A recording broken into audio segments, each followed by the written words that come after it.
খুলনা বিশ্ববিদ্যালয়ের শিক্ষার্থী অর্ণব শীল হত্যার ঘটনায় মামলা হয়েছে। গেল রাতে নিহতের বাবা নীতিশ সরকার বাদী হয়ে নগরীর সোনাডাঙ্গা থানায় মামলাটি দায়ের করেন। মামলায় অজ্ঞাত পরিচয় ২০-২৫ জনকে আসামি করা হয়েছে। পুলিশ জানিয়েছে মামলার এজাহারে কোনো কারণ উল্লেখ করা হয়নি। এছাড়া গতকাল জিজ্ঞাসাবাদের জন্য আটক ৩ জনকে জিজ্ঞাসাবাদ চলছে। পাশাপাশি হত্যা রহস্য উদ্ঘাটন ও জড়িতদের গ্রেফতারে কাজ করছে আইনশৃঙ্খলা বাহিনীর সদস্যরা। গত শুক্রবার রাতে নগরের তেঁতুলতলা মোড়ে মোটরসাইকেলে বসে চা খাচ্ছিলেন খুলনা বিশ্ববিদ্যালয়ের ব্যবসায় প্রশাসন অনুষদের মাস্টার্সের শিক্ষার্থী অর্ণব। এ সময় দুর্বৃত্তরা অতর্কিত তাকে কুপিয়ে ও গুলি করে হত্যা করে।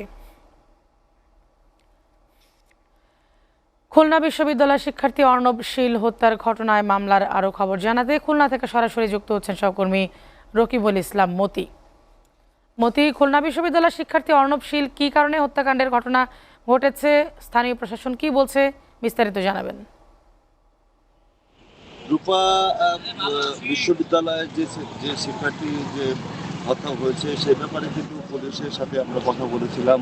পুলিশ কিন্তু আমাদেরকে যে বিষয়টি জানিয়েছে, তারা 4টি বিষয় নিয়ে এখন তারা কাজ করছে। সেই 4টি বিষয়ের ভিতরে তার বাবার ব্যবসায়িক প্রতিষ্ঠানের একটি বিষয় আছে, কিশোর গ্যাংয়ের একটি বিষয় আছে এবং প্রেম ঘটিত যে বিষয় আছে, যে বিষয়গুলো নিয়ে কিন্তু তারা সামনে রেখে তারা পুলিশ কিন্তু কাজ করছে। তারা বলছে যে এখনো পর্যন্ত তারা ঠিক নির্ধারিত করতে পারেনি যে মূলত কোন বিষয়ের কারণে এই হত্যাকাণ্ড ঘটেছে। তবে তারা 4টি বিষয় নিয়ে কাজ করছে। তারা বলেছে যে এই 4টি বিষয় নিয়ে বিশ্লেষণ করলে এবং তারা এইভাবে এগোলে হয়তো এই হত্যা মামলার যে মূল ঘটনা কিন্তু তারা জানতে পারবে বলে আমাদেরকে জানিয়েছে। এবং তারা বলছে যে এই ব্যাপারে তারা সর্বোচ্চ যে আইন শৃঙ্খলা বাহিনী তারা কাজ করছে এবং সারা রাত এবং দিন তারা কিন্তু এই হত্যা মামলা নিয়ে তারা কাজ করছে।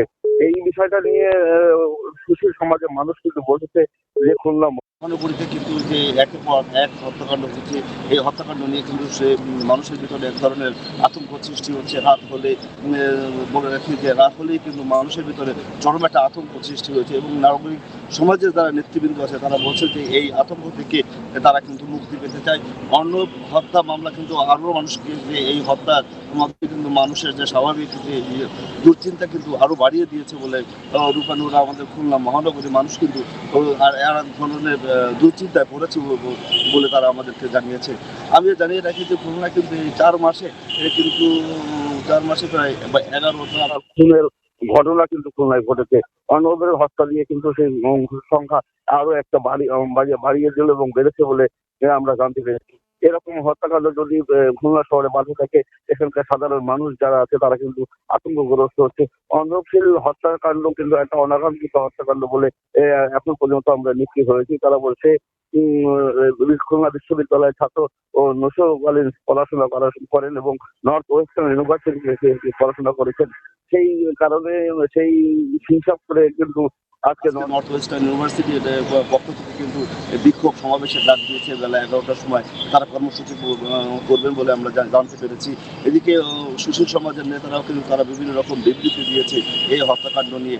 সর্বশেষ বলতে পারি যে অর্ণবের বাবা তিনি কিন্তু তার এই সন্তান হারা হওয়ার পরে কিন্তু সে কিন্তু এক প্রকার হতাশাগ্রস্ত এবং দুশ্চিন্তাজনকভাবেই সে দিন কাটাচ্ছে এবং তার পরিবার কিন্তু খুবই শোকাহত অবস্থায় দিন কাটাচ্ছে।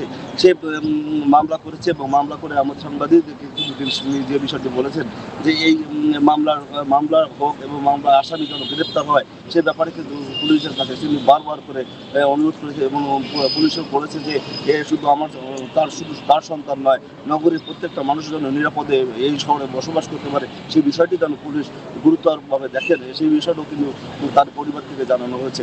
শুধু অর্ণবকে দিয়েই সে বলেছে যে আমার সন্তান নয়, তিনি টোটাল নগরবাসীর নিরাপত্তার দাবি জানিয়েছেন। এ বিষয়ে আমরা মহানগর পুলিশ উপকমিশনের সাথে আমরা কথা বলেছিলাম।